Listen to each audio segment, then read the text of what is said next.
Welcome back, YouTube. It's SorenPlays, and I am back with another deck profile video. It's been ages since we've done one, but we're in a new format called Lifestream, and we've had two big tournaments so far.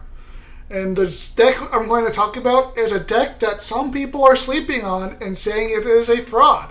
I tend to disagree. Joining me today are two of my fellow members of the Divine Council. Yay! I'm part of a team for Elestrals. Who knew? But I'm joined by Sindershade and Sanguinestar. Say hi, guys. What's up? Hello. Welcome to the team, finally. We got you on it. Yeah, we've been talking about doing a team for how long? Since Dallas, and we've just finally decided to put it together. So it's been a long time coming. I think teams is a interesting thing for Elestrals, and I just hear more and more people are setting up teams. So figured why not join in on the fun. For those of you who don't know, these are my fellow members, and they've gotten a couple tops. I'm sure you've seen them on stream a few times. Why don't you tell everyone a little bit about yourselves, guys? Sanguine, do you want to go first? Sure. I've been playing Elestrals for quite a bit. I got dragged in by, Cinder dragged me into this game. Been playing this deck we're about to talk about. I recently topped 8 at the most recent premiere, and I also brought it to Kissimmee and gotten in top 64 with it. It's a real fun deck, and can't wait to start talking about it.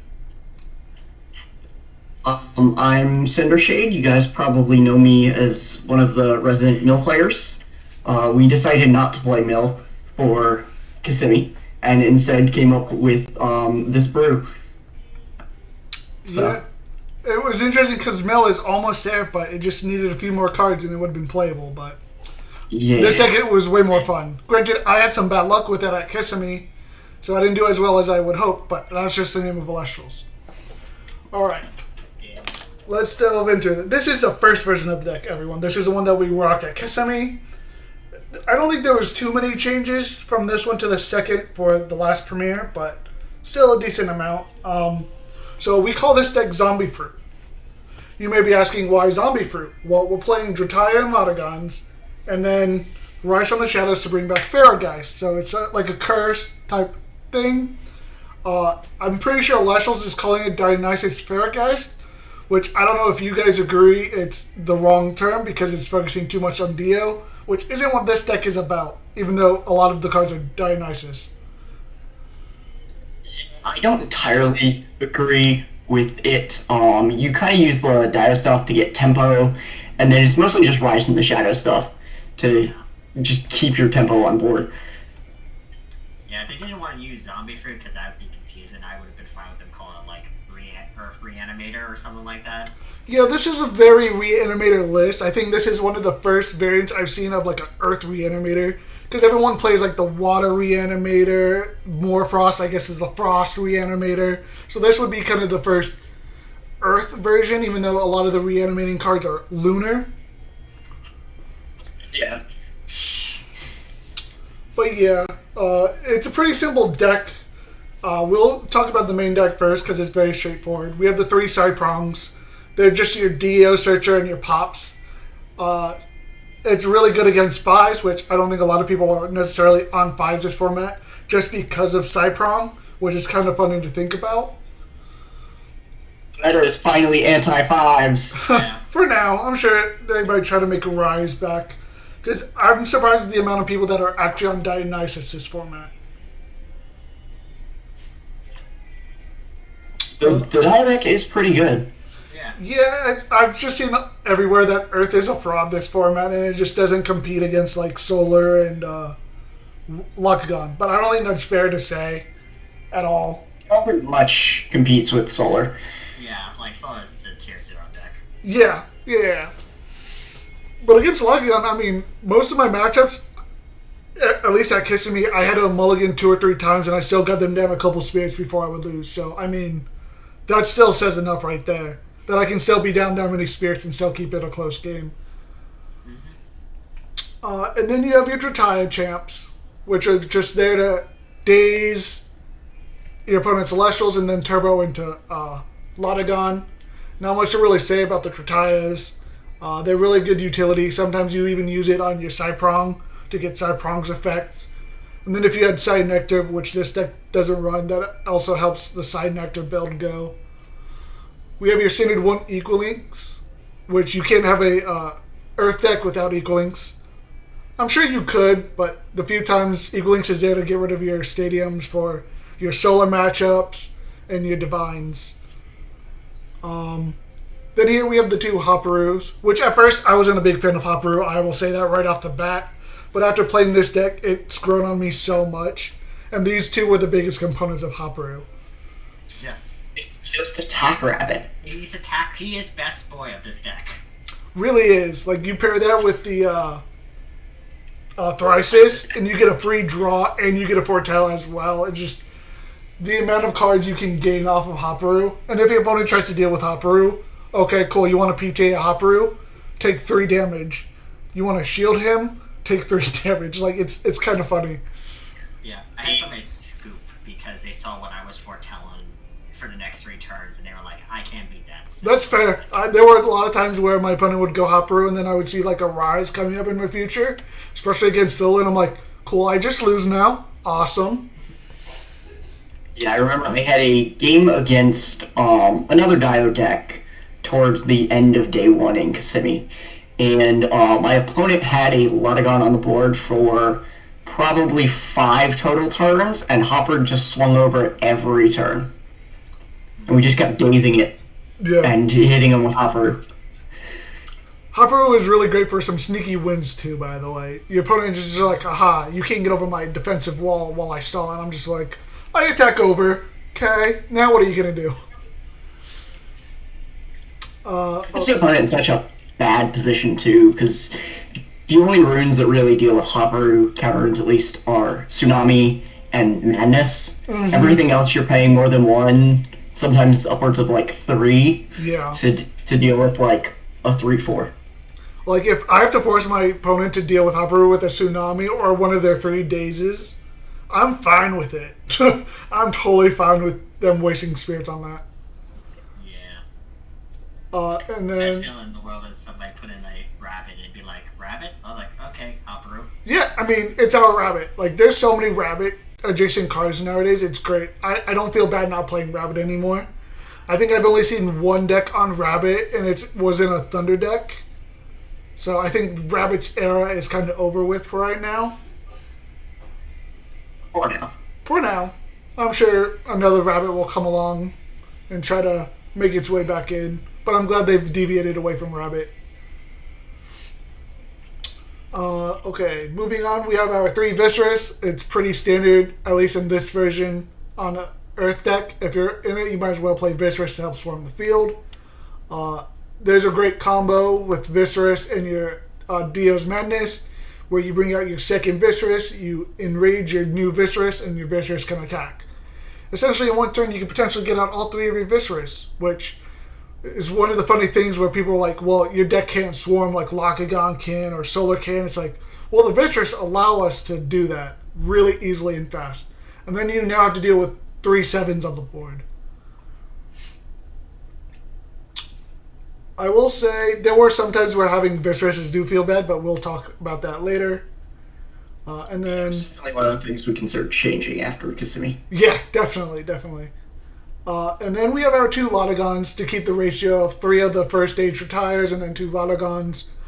Lotagons were mainly there as our back row poppers. Usually it was a shield, which shield just never gets resolved in this format anymore. It's hilarious.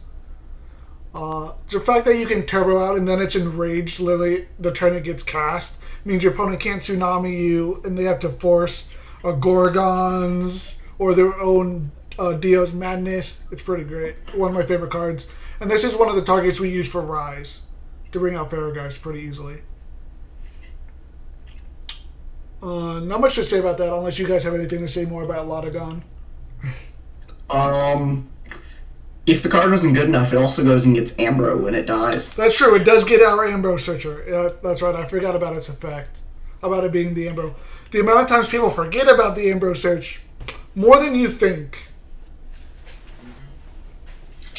Finding Ambrose has definitely won me a few games. Oh, definitely.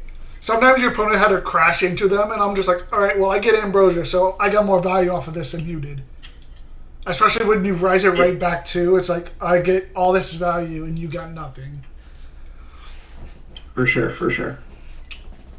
Then, since we're already on Lunar, we might as well play Spectrus, the big boy, the card that threatens so many cards in this format, and does not get popped by Cypron. Probably one of the best cards in the format. Oh, definitely. Yeah. Deals with so many targets. It stops foamies, stops the Locagon, deals with Cyprongs where you don't get popped and you just deal with them yourself. Stops Ampharos Magnaros. Yep, stops Ampharos Magnaros. Nebuleo. Stops Morphrost for the most part. I mean, it just deals with everything. Pretty much. Then you have Farrageist, the one of, which I've seen people talk about banning Farrageist, which I don't see why we would need to ban Farrageist.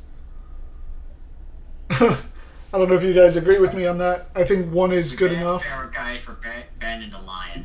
I don't think Farrageist is better than a lot of the bigger drops in the format right now. However, in the last premiere, I did resolve Farrageist 2 games in a row on turn 2.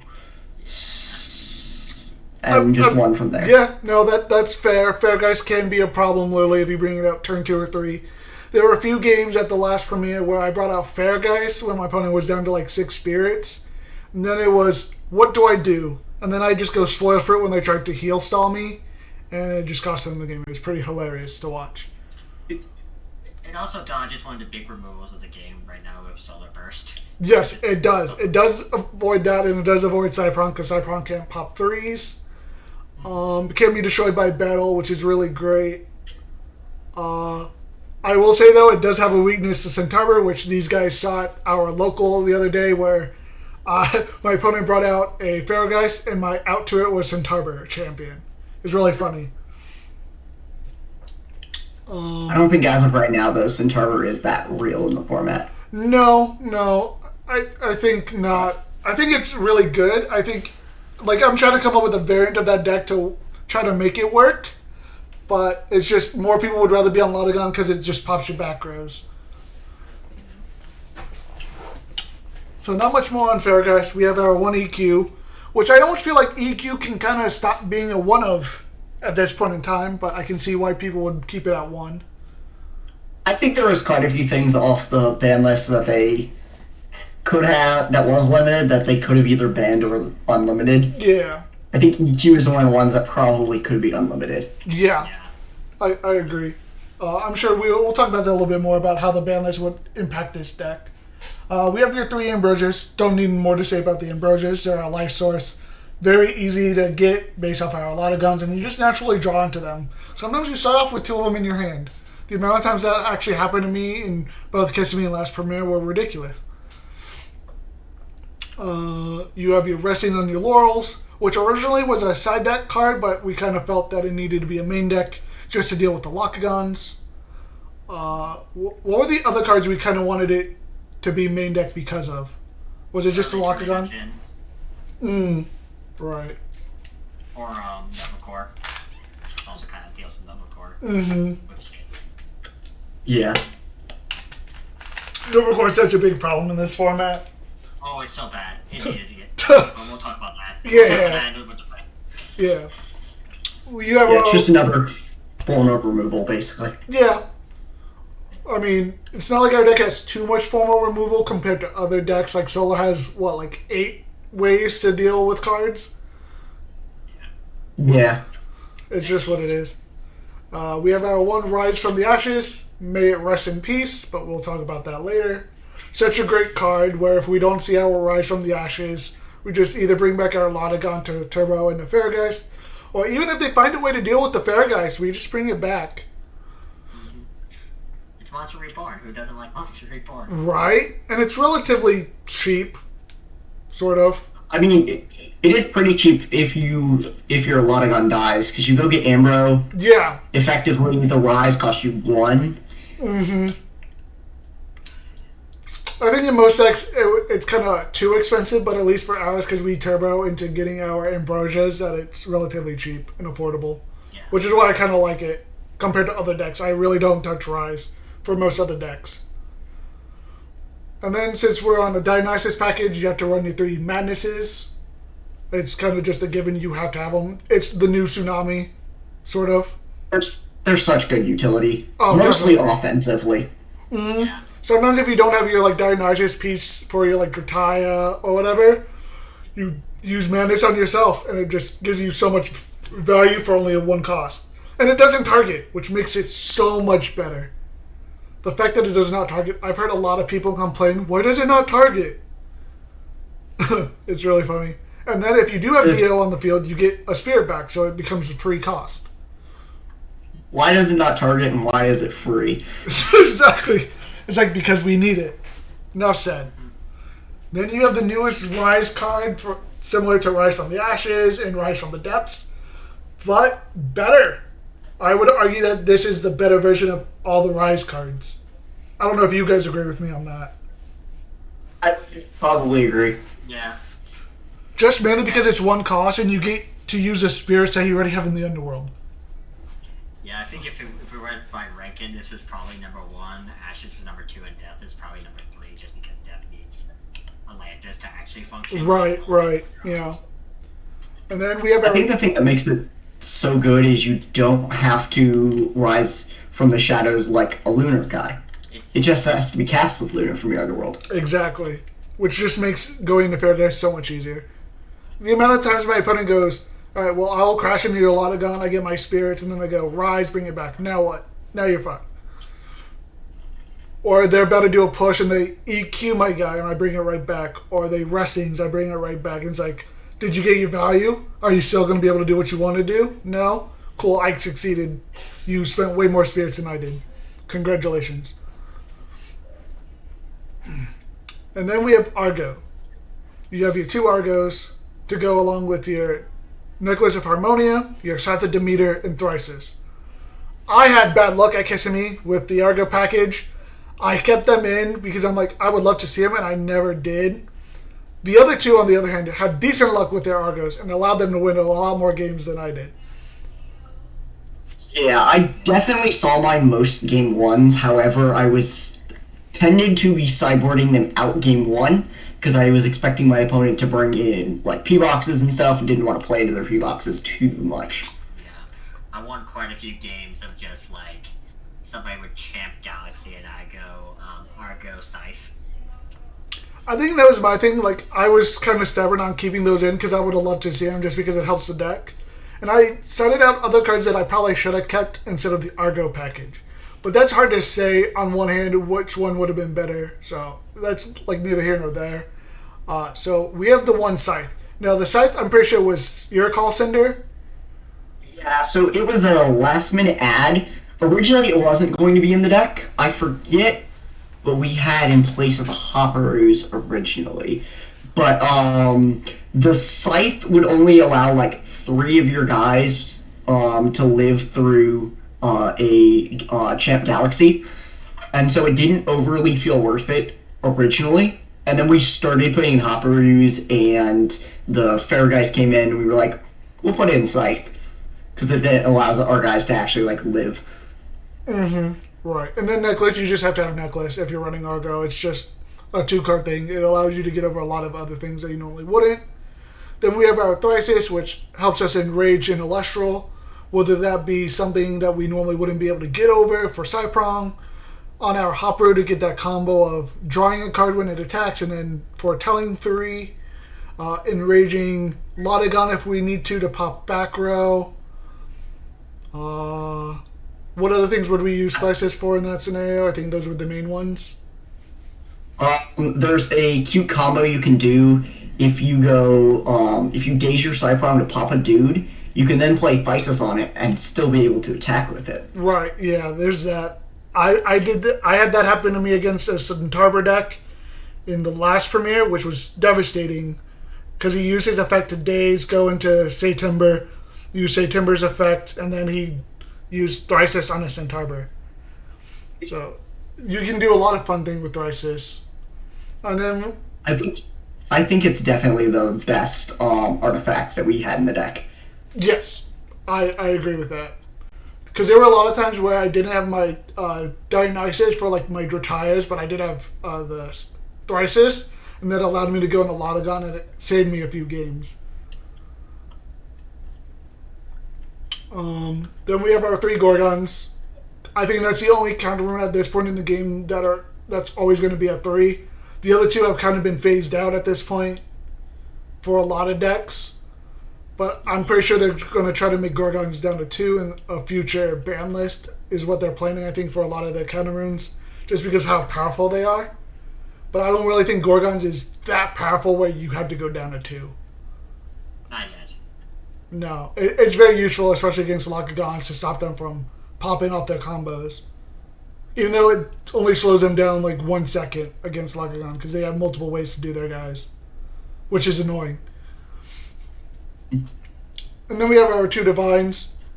There was an argument for 3, but 2 feels good enough to where we don't really necessarily need 3. If you manage your spirits correctly, it's not bad. There were a few times where, even if you manage it properly, a 3rd one might have been helpful, but that's neither here nor there.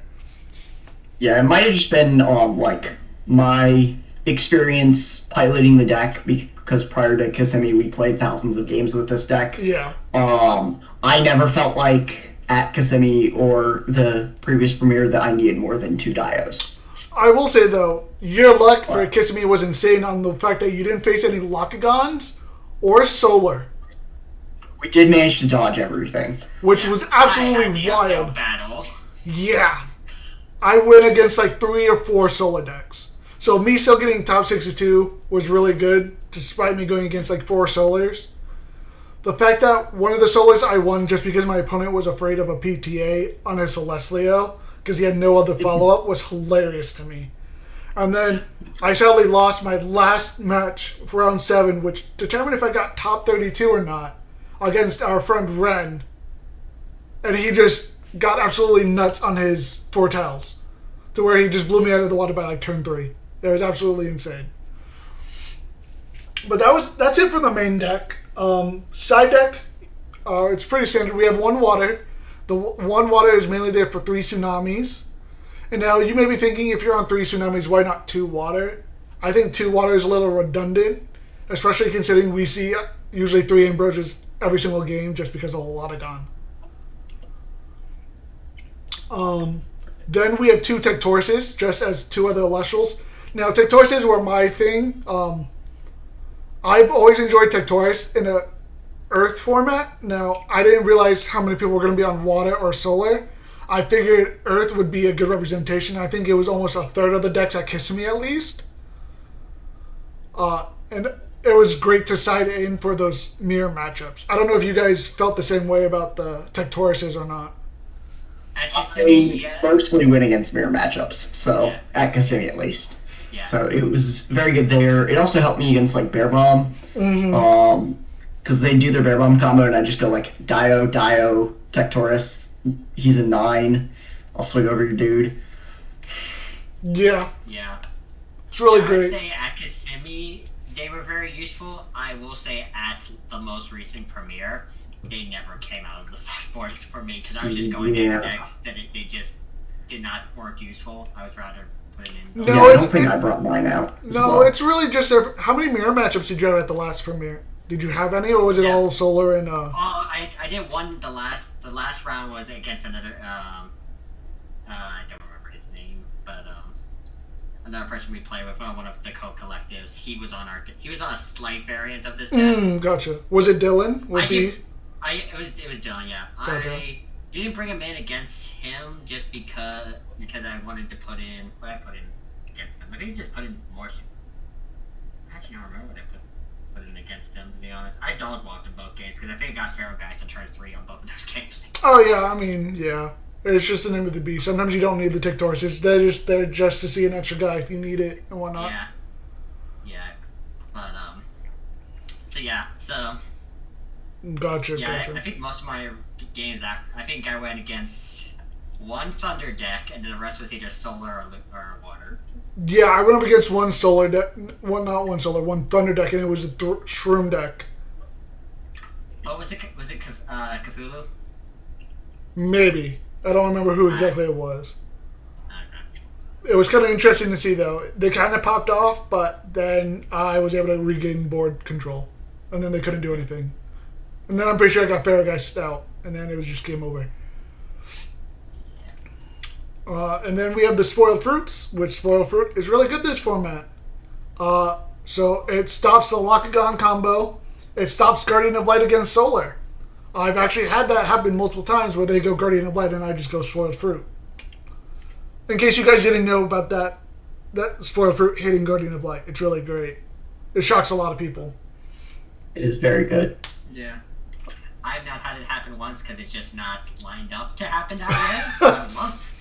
It's just like either I have the Spoiled Fruit and they don't have Guardian, or they have Guardian and I don't have There was Guardian. one game where my opponent was able to Guardian of Light, and then the next turn I drew into my Spoiled Fruit.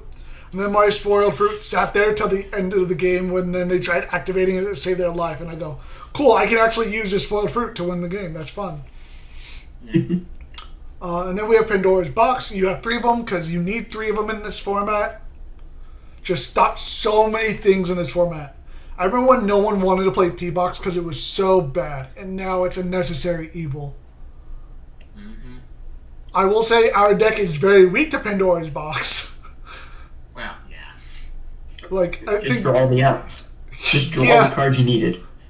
I think our deck is one of the most susceptible to P-Box. Especially when you try to side prong. I would say Lockagon is just as successful. Their whole thing is tutoring. Yeah, but they have an easy sideboard option to where they can go into Joblin and not have to worry about P-Box as much. They do also just tutor significantly more. Yeah. And then we have our final 3 cards of the side deck, which, paired with Tectoris, was actually pretty devastating, is the 2 Nobbies and the 1 Doppelganger. I mean, not much you really need to say about Nobby. It forces your opponent to deal with your board. If they try to stop you with your Nobby, you just rise from the shadow, bring it right back, and still drop them even more and swing over their guys. I think there were a few times where I had a Doppelganger and a Tectoris with like 7 Earth Spirits on the board, and then I'm like, so how are you going to deal with this board? Who's your biggest threat, this Tectoris or this Doppelganger that drops everyone by 2? Kills Morphrost so hard. Oh, it so does. It's like, all right, Morphrost, what are you going to do? And then It also kills Magnaros Ampharos. It does. Yeah, that's true too. Yeah. And then it That's goes, really funny to Doppelganger is do. just like another third 2 cost that just turbo's into Varagheist if need be. The spirit math is pretty simple for this. It's literally, what is it? 13 Earth, 1 Water, and 5 Lunar. That's the other one. Let me do my math here. Oh, it's 14. It's 14 Earth. 14 Earth. 1 Yeah, I lunar, misspoke. Yeah, I 5, misspoke. or I miscounted. 5 lunar, 1 solar. Yeah, I miscounted. That's on me. So yeah, that's literally the first version of this deck. Overall, really good. Soon it got top 10 with it. Almost feel like it's because he avoided all the solar and waters, but he also piloted this deck a whole lot longer than I did. And then my draws. It's a 1 solar deck, but they didn't see anything or do anything. That's unfortunate. That's super unfortunate. Overall, I liked this very first version of the deck. It did really well. And now this is we're about to go into the second version where we made some minor changes.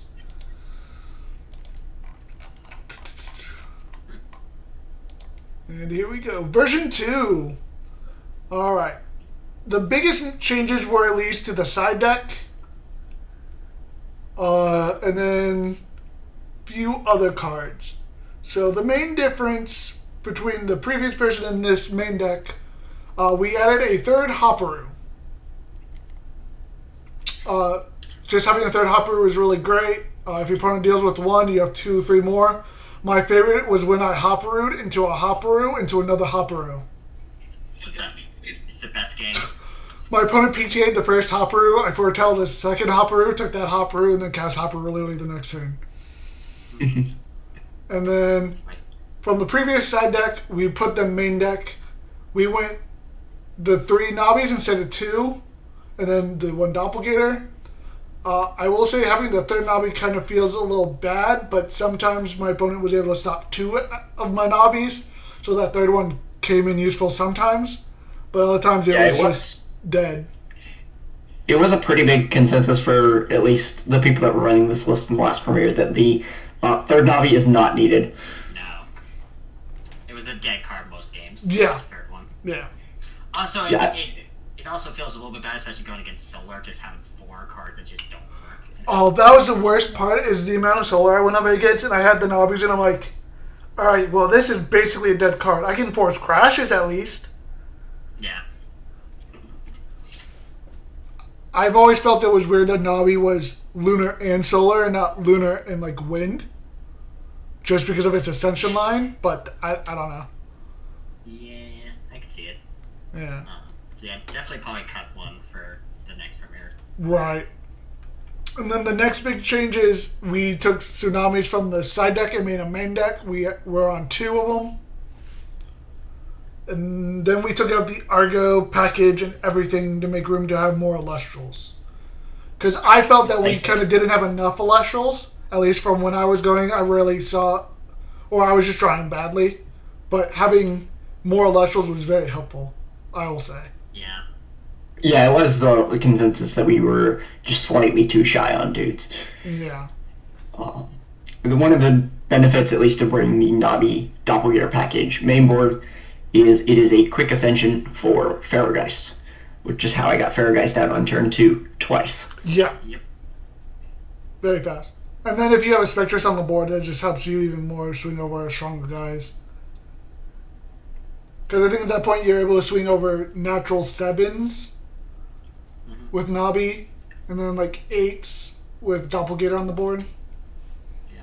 And Nobby mainboard with Rise is just very funny because there are just some times where like they would out the Nobby and like want to swing a bunch of other stuff at me and be like, nope, you can't because nothing's bigger than Nobby now. Oh yeah. And it uses its effect again as it cast. Mm-hmm. Yeah. Or receives. I think it's a receive effect. Nobby is a It's receive. Yeah. So every time you rise it back, it gives -2. That's it for main deck differences. Nothing too much. Side deck, we added the 3 galaxies, which I don't think I ever set it in galaxies, at least at the last premiere. So I didn't use that. I know that the last premiere, Nick and I decided not to bring galaxies. Oh, you guys decided that? Oh, yeah, it was the Talk Series, right. Yeah. So I forgot to save the version where it was Talk Series instead of the galaxies. So these galaxies, this was the original version we came up with the galaxies. But it was basically last minute. I think it was, I literally texted you Friday night. Or was it? Might have been the night before. Yeah, I'm pretty sure it was the night before, and we were talking about Talk Series. Because it was funny, I came up with Talk Series, and I messaged them, and they're like, yeah, we were thinking about Talk Series too. Just because it turbos out you getting into your dense fogs, which are also now on the side, to mainly go against Solar and the Lockgons. Yeah, well, we were... Prior to you texting me, we were talking about Talk Series because I was playing the A-Drive Challenge deck at Locals. Right. And Talk Series were just doing a lot of work there. Yeah. I mean, Talk Series paired with the Nobbies and paired with the Spectruses, it's just nasty. With the dense fogs. Yeah. Yeah. I will also say, and this was sort of, I don't know if Cinder had the same feelings, but like when I was playing 3 and 3 in a lot of the games that like I needed them. Yes. And most of the time, I felt like I only needed 2 Talk Series and 3. Just because... Yeah, I feel like we could have gone down to 2. That's fair. I kind of feel the same way. Yeah. I think there was only 1 or 2 games where having all 3 was just really funny, because it allowed me to stall out a Celestial to pick up a game. I literally went against a Celestial game where he had Celestial on board for 5 turns, and he'd never actually used its effect because I had both Gorgons and like dense fogs and rises. I had a game where I stopped an opponent 4 times for 4 turns, and then the turns that he was able to use Celestial's effect, he whiffed every single time. Till I expected to draw like 4 turns in a row, till I eventually drew into my EQ. It was pretty hilarious. Yeah. For me it was, for my opponent not so much, because that just feels super bad.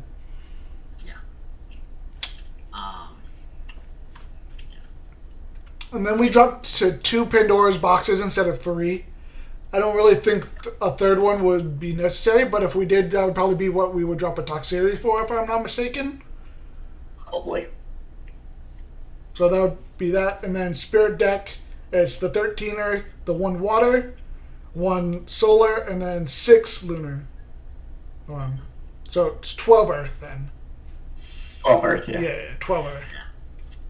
So the 6 Lunar is partially because we're playing more Lunar stuff main board. Right. But also we realized we couldn't rise from the shadows of the Farrageist unless you have 3 Lunar in Underworld, and most of the time you'd have 2 Lunar in under Farrageist and then 1 in and then you'd have to have like 1 in Spirit deck, 2 under Farrageist, 3 in Underworld, so we'd have to have 6 total to do it. And I did end up rise from the shadowing of Farrageist in the last premiere, so it did come up. Yeah. Nice. And just having the extra, and just with the extra like dudes in the main board and the dense foes, you kind of just need the extra like spirit. Right. I felt the spirit math for this was great. I didn't have any issues on management. Not much to say. There's been very few decks where I've had issues with spirit math. But yet again, I'm also the guy that ran like 18 Frost and like 2 Otter for my Frost deck, and people are like, what the fuck are you doing? So, keep it simple. I mean, the premiere before Kissimmee, my Fire Artifact deck was running like 3 of one spirit, 2 of another, 3 of one. So this is much simpler spirit math than that. Yeah, no, that's why I never touched that. I was like, nope, I'm not going to try and figure out that spirit math.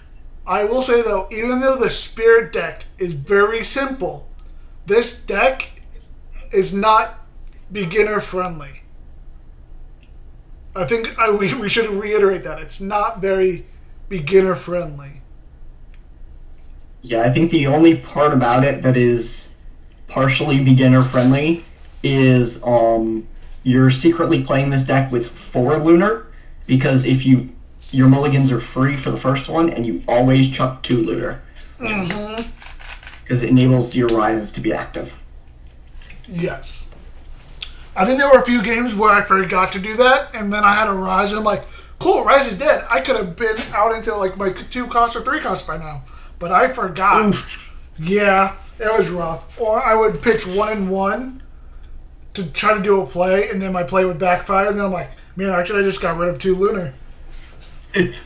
My only other problem with this deck, and this is just more my personal luck of it. Deck is apparently cursed if you go against speed, because if you go against speed, the deck will draw horror. I mean, name a deck that's not cursed against speed. Well, I went against him both at Kissimmee and in top 8 at last premiere, and literally that was the only time the deck drew absolute garbage. The only time I had to mulligan down to like 4 spirits. It was just... So personally, for me, the deck that I've had to mulligan the most against has been Lockagon. No other deck have I had to mulligan 2 or 3 times against. It's only against Water that I have to. Yeah. I actually hate... out of the 2, like, main competition for the deck, which is Lockagon and Solar, I've had much better luck against Lockagon than Solar. Yes. This deck does pretty well against Lockagon, I will say. But granted, we have how many counters for Lockagon at this point? Quite a few. And now that certain cards are no longer allowed. Yeah. I will say the deck did bad at my locals this week because my opponent managed to just naturally draw into their Lockagon combo 3 times in a row. Was it Ash? No. Oh, okay. It was actually Dylan. Yeah. Oh, Dylan got converted to the water? He was playing it at least this weekend. Gotcha. And he just naturally drew into it like 3. Didn't tutor any cards, just extended to draw like twice, saw it every other turn. Yeah, there were a few matches where I would stop them from searching, and then they're like, oh, I just already had it in hand, I just wanted an extra copy, and I'm like, cool. Awesome. That's kind of partially why I feel like we don't need the 3 P boxes. Yeah. Yeah. That's fair. You do just 3 spoil fruit. Definitely 3 spoil. Oh, no, you have to have spoiled fruit. You just have to. That's not negotiable. It also stops calf mells if they're running in solo, which I think I've seen more and more people on calf mells lately. than when they first came out. A lot of decks will run them in the sideboard just because for like the mirror matchups. Yeah. I just really like it for the Guardian stoppage. Yeah. Alright, before we get into what a third version of the deck would look like, now that we have a recent ban list, let's talk about the ban list. What do you guys think of the ban list? It does nothing. I think it does a little bit. In terms of at least making the game interactable, because it just feels bad if you've got all the answers and you get charioted or hurricaned. I mean, look at like Bean from the last premiere. He had all the answers, and Chariot single-handedly won the game. That is true. The only Go ahead. I would say the only one I really had an issue with was Hurricane. Maybe that's just because I haven't gone up against a lot of Hurricanes lately.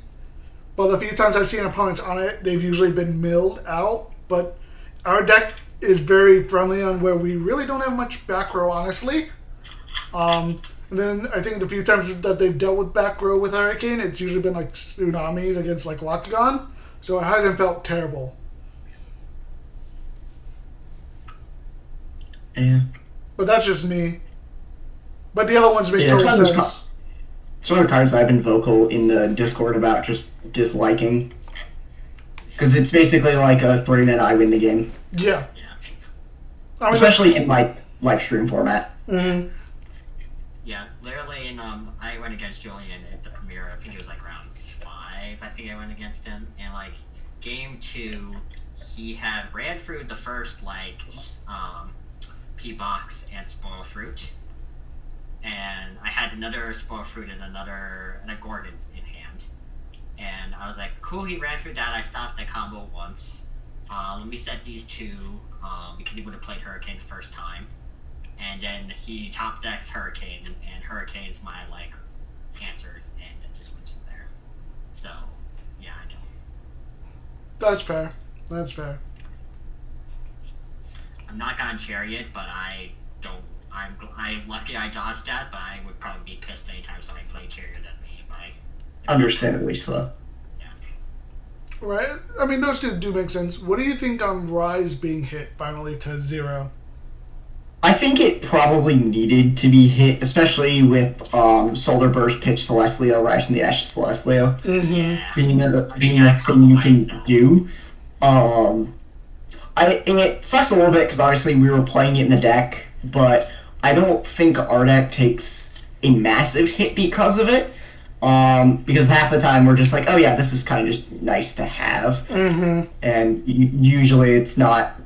It's very rare, actually. I was using it to get back, like, a 2-drop to ascend Farrageist into reanimate. There's only been a few times where I've had to do that, where I'm like, if I don't do this, I probably lose, so I have to do this. But otherwise, we can do without Rise for the most part. I think I Rise to Cyprong more than anything else, which just because I had a Dio in hand and I needed to just pop a dude. I don't think I ever did that. I mean, it worked. I mean, I think what I did was I rose a Cyprong, popped the dude, hard ascended into a lot of God in hand. That works. That works. I think I used it mainly to bring back a lot of guns, and then one or twice Farrageist. Yeah. I think one time I even did it for Equalings too. Yeah, Equalings is a good target. I mean, the deck has a bunch of like really good targets for Rise, but I don't think it loses too much power if Rise isn't a card anymore. Thankfully. Yeah, I will say I did some fun Rise plays at Kissimmee where my opponent was on Antitan and had an Ardbud in defense, and I went like Drataya, used Dio to enrage it, went to go ascend, and they like Gorgonsed me, so then I Ambroed to pay off the Drataya, and then Rise from the Ashes of the Drataya, just so I had a dude that could swing over his Ardbud. That is fun play. Yeah. That's great. And that play like did win me that game.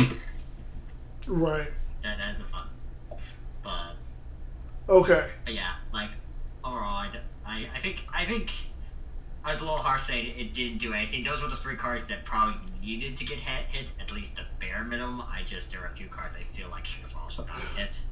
Yeah. I think if they, with the ban list, they could have waited. Like, I know they said December is the next ban list and they wanted room to breathe. but I think there are other cards that need emergency hit right now. I get it's because still some people still don't have their cards, which is wild to think about. But Yeah, based off of how the last two premieres gone, there were cards you needed to hit right now. Yeah, I definitely think these needed to get hit, especially Chariot. But I think like they should have at least limited like Nova Core, because Nova Core is just a better level. Yes. I think Nova Core, and I think they probably should have also limited both locks, or at least new lock. That's fair.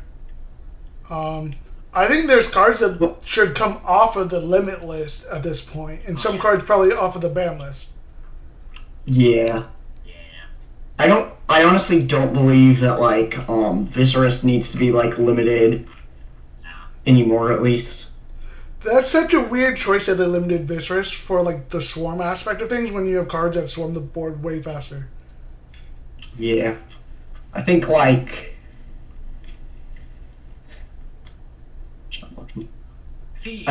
you also probably could limit Cedar Soar following, at least copying the Clash ban list. Yeah.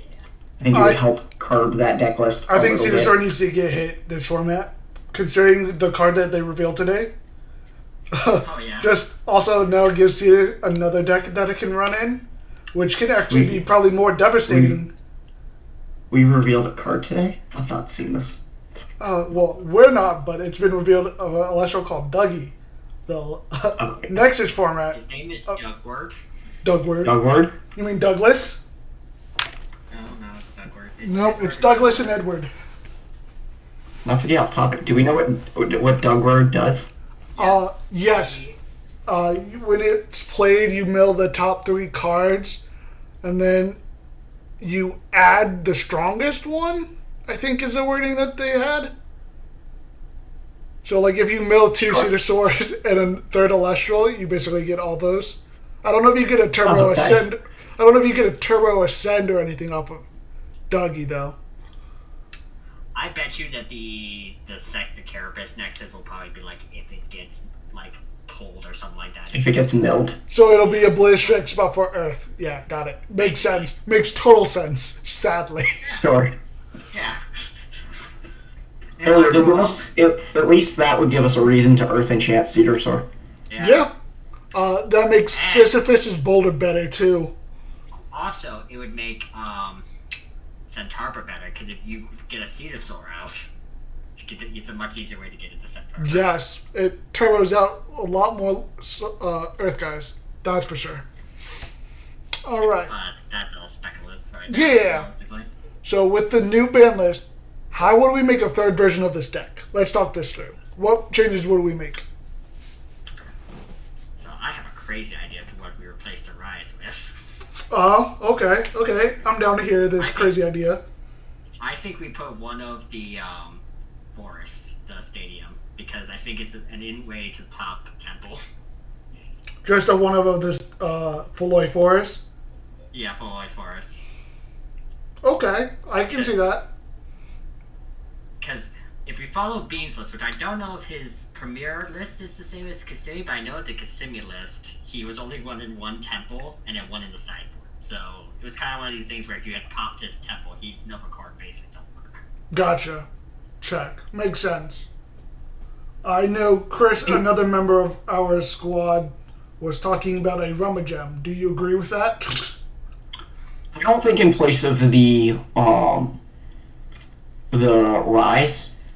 I think the Rummagem could replace the 3rd Navi. Gotcha. Makes sense. We'd have to check if the math has changed much on getting out Ferrogeist without the Rise. I don't think it really has, so I think we can keep the Ferrogeist in. But we can probably drop 1 Lunar and 1 Earth from the Spirit deck for 2 Fire and just have a Lavalith in that place. Instead of Rise? Instead of Rise, yeah. Okay, yeah. That gives us another target to Rise from the Shadows with. Gives us another card to pop back row with, or any card on the field that is. To pop Stadium and whatnot. I actually like that. Yeah, because you could, if they go like Stadium Nova Core, let's assume they have no back row, but they go Stadium Nova Core, pop your dude attack. You can go Lavalith, pop their Stadium, and then Lavalith will swing over Nova Core. I like that. I actually like that a lot, where you take out one of the nobbies for the Stadium, like Sanguine was saying, and then instead of Rise, you put in the Lavalith. I actually like that a lot. Gives us more options. Because I think there's been a few times where we've been on the back foot and we're just not seeing anything, and just driving into a Lavalith helps swing that momentum so much for us. Also, just pop in like an Aphrodite or Apollo. It's just very nice. Yes. Because there were a few games where my opponent just never saw an Apollo when I was against Solar, and they just couldn't do anything. What if we unlimit Echolinks? And then we just use that as room popping? I actually think Eagleings could probably come back, honestly. I think Eagleings can come back. It probably could. But I'll convince Dan to unlimit even if not it, 3, putting it at 2, I think 2 is very reasonable in this format. Because think of all the cards that can deal with back row. How many cards can actually deal with back row at this point? Like, you're hitting all cards that deal with back row. So, like, what's the point? Yeah. Like, there was a format where no one played back row, and now we're in a format where everyone plays back row. So they introduced cards to deal with back row, but now people don't like that there's an option to deal with multiple back row. Yeah. It's like we're just going back and forth. It's kind of crazy. I prefer single rune popping than like Hurricane style, because at least you can like magic hats this, whereas like pick a card. If you might pick the right one, you might not. Yes. Yeah, set 3 only one matters. Yeah. Right, has a 33% chance to get the right one. Yeah, and rather than just, Hurricane up, it doesn't matter if you put bluffs. Yeah, I've always viewed if you're setting Hurricane or playing Hurricane and the opponent only has 1 live back row and they set bluffs, that's on them for setting the bluffs. You know what I mean? Like, you took that risk, you knew Hurricane exists, and if you set an Ambrosia and it got popped off a Hurricane, that's on you.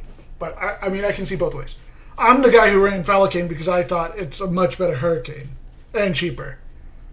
I'm fine with Falcane. That's a I mean, unfortunately, them hitting Hurricane does hurt me wanting to rebuild Falcane, and now you've taken away the new Pigus, one of their best card options. And now I'm forced to run Tornado, even though I was going to run Tornado anyway. But Tornado can bounce Divines. Yes. But I would just Turbo Ascend into Falcane and then pop their Divine, so like... Misenchant the Hurricane. Or the Tornado. Right. Excuse me. Yeah. That's what you basically have to do at this point. Yeah. Water Enchant and make it a Monsoon. Would we change anything in the side deck? I could see maybe playing Stadiums in the side deck. And probably going down to like 2-talk series. Mm-hmm. I didn't really feel a third was super needed. Also, I feel like we could probably take the text out, because I don't think we're going to deal with as many mirror matches as we've fought, and I feel like we could put some... No, in the current state... just better than the mirror, than like just base IO anyway. Yeah. And we're not going against base IO that much also, so we don't overly need the slight edge. I would say the only matchup that kind of sucks is when they're on the side, Champ Side Ignectar builds. Yeah. I kind of want to put because currently, the list where I ran didn't have galaxies in the sideboard, and I kind of want them back in the sideboard just to deal with, Carvershires. So we would take, so what you're saying is basically take out 2 Tech Tauruses, put in 2 galaxies? Probably. And then we would have the 2-talk series, and then we would... Did y'all feel you needed the extra tsunamis? The 1 extra tsunami? Not really. No, I think I've only... Most of the games I've played so far with it, I only used Tsunami once or twice. Yeah. We could easily cut that. Yeah. Yeah, I do. Just keep the extra water in, play 3 galaxies instead of the 3 techs and the tsunami. Gotcha. Play 1 Earth, 1 Furlough Forest. Yeah, in the side. Gotcha. Yeah. Yeah, I like that. And then... Yeah, probably Furlough over the Lunar one. Even though our deck's half Lunar. It's probably secretly more than half because of the rises, but the Lunar gives you also Nexus Bank for Echolinks. or the Earth gives you Nexus Bank Fractal. I mean, I can see an argument for the Lunar one, because if we do Feloy, if we did it go against a mirror matchup, it makes everything more active to be popped. But I can see why we would do Feloy, because it's just natural. But the other counter argument, I think, is with Feloy, it does make... There were a few times where I would have a side prong or have, like, an Echo Link, so like, I wish you were a 5. Right, yeah. And just having the forest to, like, make them... I mean, obviously with side prong, you have, like, pop days, but... How about we would have the main deck Feloy and then a side deck of the Lunar one? Or do you think just having 2 Feloys would be better? I think I'd prefer them to be the same stadiums. That way, at least if you don't have a stadium in hand, you're like expecting to maybe draw into one. Gotcha. Okay. Also, it should totally be the Earth because of the Hopperoos. Right. Yeah, because making them a 4 makes them a little bit better. Well, the Hopperoo can add Forest. True. Right. You're right. Yeah. Yeah. Okay. Yeah. Also, I love that we changed the rise from 1/1 to another 1/0. But I mean. Yeah. The deck of 1/0s. It is the deck of 1/0. I mean, we have what, 5 1/0s? 5 1/0s? Yeah. We almost had 6 because we almost stuck Lobolith in there anyway. Well, I mean, version 3 is going to have 6. Well, no, we're just replacing it with 1. So yeah, we'd still. Yeah. Only if you're cheating. Only if you're still playing Rise from the Ashes in your deck. Yeah. I'm curious to see what the Escape from Tartarus version of Rise will be, if they do one, that is. I think that Sindershade card is just gonna stay banned. Right. Yeah. I think it has to stay banned for a while, and then like later when power creep has happened. Yeah. We've gotten to the Yu-Gi-Oh phase of banning both Pot of Greed and Monster Reborn. And they just took a way longer time to ban the fucking Monster Reborn. Yeah.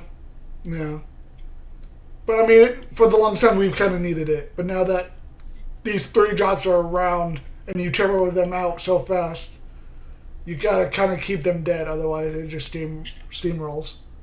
Yeah, I mean, I think we still have. I think the fucking line's still gonna be stupidly problematic. No, they should hit Lion.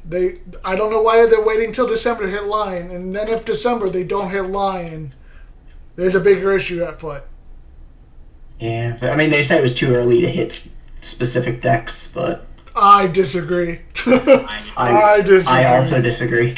Because here's what the next 3 premieres are going to be in top 8. It's going to be Celestio. It's going to be Lakagon. A random Bliss deck that somehow makes it through, probably, maybe, sometimes, and maybe our deck. I mean, if our deck performs that consistently of getting top 8, I just want to rub it in everyone's face. Our deck is not like fraud watch. Oh no, I think it's top twice. I know, that's the wild part. Where people I think the deck is one of the top 4 meta decks, but I think of the top 4 meta decks, which is Solar, Water, Millfrost, and our deck, us and Blistrix are probably on similar power level, and then the other 2 are just way too high power level. Well, I think Solar's like tier 0, Lakagon's like tier 1, our deck, and then Self-Mill is tier like 2 or like 1.5, and then like everything else is kind of below that. Yeah. Yeah, I agree with that. Yeah. Yeah. Because like I can beat. I mean, we can beat Solar and like Water. We've proven it can do it. Yeah, we just have to do a decent amount of sideboarding, but yeah, no, we can handle Solar pretty well. Yeah. And that does give us valid targets to set out the Nobbies and Doppelganger with the Talk series and stuff. And the Galaxies. Because I think Galaxies are actually going to be pretty big against Solar, just because of their defensive bodies. Yeah, it also, like, helps you crash, because there were quite a few times I was able to stop, like, the Leo Bright from, like, doing its Foretell ship, but then I was like, I don't have a way of killing it. Right. And just being able to, like, crash it, yeah, I take one, but I stop you from, like, getting into your Celestial at least easily, if you don't have it in hand. Mm-hmm. It's also another out to, like, Tornigen. True. The amount of times Tornigen was played against me, I just go Cyprong Pop. And then my opponent's like, sad. Yeah. I rested it on turn, like, Bean, I went against Bean, and he did turn 1, and I went rested. Like, them doing it turn 1 is just wild to me, where it's like, some of these cards in this meta where if you do that, I have an immediate response to you. I feel... It's a deck check, realist, because it's like, you get a big dude out. Yeah. And if your opponent doesn't have the, like, EQ, side prong, or resting, or I guess Galaxy also works in this situation. Yeah. There's also the fact that when you play turn 1, you go Winjin plus 1 card, Tornajin plus one other card, so you're up 2 cards already. Mm-hmm. Yeah, that's fair. And like for the case of like when I went against Bean, he did put 2 back row, which I believe those were, I think it was Guardian and like PTA, I think were the 2 cards he had as back row.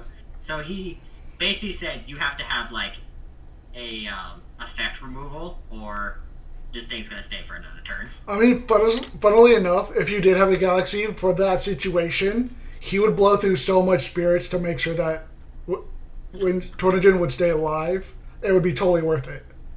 Yeah. It didn't really matter. I think 2 turns later he got fucking Celestial out, so... Yeah. Well, that deck just has a lot of defensive bodies, which our deck normally can't get over just because they're 5s. Yeah. And then you have Royal Lotto, which just exists. And then Corvishine just allows them to look at a 5th of their deck every single turn, which is absolutely wild if you think about it. Because I sat there and I was like, you look at 7 cards, that's a 5th of your deck. Usually more the later the game goes on. Yes. As well. And it also says if those 7 cards are garbage, we go shuffle, try again. Which is one of the most... And you get a Spirit back in your Apollo if you used Apollo. Yep. Like, what? Yep. Well, this has so many effects like this. Like, what the fuck are you doing? And it's too fun. Sure. Well, technically it's more if they have a liar. I don't think I saw a single solar deck play liar. I'm being honest. I'm kind of surprised. Just a little bit. Because just one liar on the board just beefs them up so much because it gives them 2/2. Oh no, I agree. Like, it's a strong card, especially because, like, their Nova cards are also champions and, bullshit like that. But I don't think I ever saw it because it was like, here's Big Lion, let's asymmetrically clear the board. I mean, putting liar on, like, one of the champ Nova cores and then having, like, your Corvishines and stuff on the field. So gross. I know, just thinking about it is like, dude, like, if you want, like, an aggro solar deck, that's the way to go. Even though solar is already technically aggro, but that's just because of the popping aspect of things, but... I mean, turn 2 Lion is pretty aggro. Yeah. I mean, well, yeah. Not much you can do. Also, another naming convention, I don't understand why they keep calling Lakagon aggro. It's Lakagon combo. Like, it's literally a combo deck. I don't get why it's being called aggro. I don't know. Sometimes their naming convention is a little weird. Sometimes it makes sense. Other times it doesn't necessarily make 100% sense. But like, if you're the fish variety, sure, I can kind of see the argument. But like, Julian's deck was definitely just combo. Like, it literally did nothing until it did Lakagon. I kind of think that's the issue where they haven't seen a lot of the variants like top, so they're just sticking with one general term until more and more variants start topping and doing well. Then they can differentiate. At least that's my thoughts on that. Yeah. But yeah, that's all 3 decks and the deck changes. I'm sure you'll see one of them rocking the 3rd version next weekend for the next premiere. I will be running something a little different because I just want to give it a try and see how well it does, but I will not be surprised. No. That deck has to cook longer now. I was thinking about it, but then I was like, oh, you hit Hurricane? I was like, alright, now I gotta go to the drawing board. But imagine the story, though. It, like, top and 8 after its main card gets banned. I mean, I am slowly working on it. There may be some Tower Wind play, though. I think I have to run Tower Wind at this point, but... What does Tower do again? You nexus to an Elestral, and then you can ascend that Elestral. Oh, right. It's your turbo. So, if you do it onto the old P-Gust, you nexus, you still get P-Gust nexus effect to pop another back row, and then you ascend that Elestral. I see. Yeah, that makes sense. Yeah. So if you cast P-Gust first turn, or whatever, or whenever, you pop a back row. So if they have 2 back row, you do that. You play Tower Winds. You nexus onto it, pop the final back row, and then you have a free ascension. Fun. So you can turbo into your 3-cost Celestial if you wanted to, for wind. Which probably would be Pantera at that point, but... Pantera is the only 3-wind. Which is wild to think about. All the other elements have multiple 3-drops, but wind still just has Pantera for his 3-drop. I mean, he'll get another one when the ALS gets his spotlight. Well, he'll just get a champion. Right, he'll just get a champ. I wonder why that is, why they only have had one 3-drop wind. I mean, until recently, Fire only had one. That's fair. They've had Bear. They've had Bear for a long time. Is it Yeah, I guess the base Majorsa. No one played it, though. No. All that changed when the Hibernation attacked. Yeah. That's one card that probably needs to get hit. Well, I don't even think it needs to get hit anymore. I think the Bear deck's kind of dead compared to where... I don't think Bear works super well in the format. No, Bear was right working now. really well even without Helios. It was just once Helios came into play, it started getting a lot better because you can't stop them with P-Box and stuff. Yeah. But I mean, Spoiled Fruit does take care of Hibernation, so I mean, I guess. Yeah. And, you know, Bear only pops, like, usually 1 to maybe 2 cards. And then... Yeah. But yeah, that's all 3 decks. We've talked about the ban list. Anything else you guys want to talk about before we call it quits? I think we pretty much covered it. Yeah. Make Mail better. It's almost there, man. It's almost there. It's almost there, but it plays so badly into the format. It does. Okay. Yeah. It's just the name of the game, unfortunately. Who knows? Maybe set 7, they'll have better mail cards. Not self-mail cards, but other mail cards. Maybe. It'll be in a different element this time. It'll be in the Lunar. You'll get, like, maybe that's where you'll get your champion Sindershade. Oh, I wish. Yeah, I'm curious. Yeah. Sindershade, champion of Nyx. Why do you get a champion, Nick? Because he invested so much money into the Kickstarter, he gets to create one. Oh, Exactly. Duh. That's all you gotta do is invest in the Kickstarter, and I get to be an elite caster. or you buy enough product for your obols to be able to go to that tier and create a divine.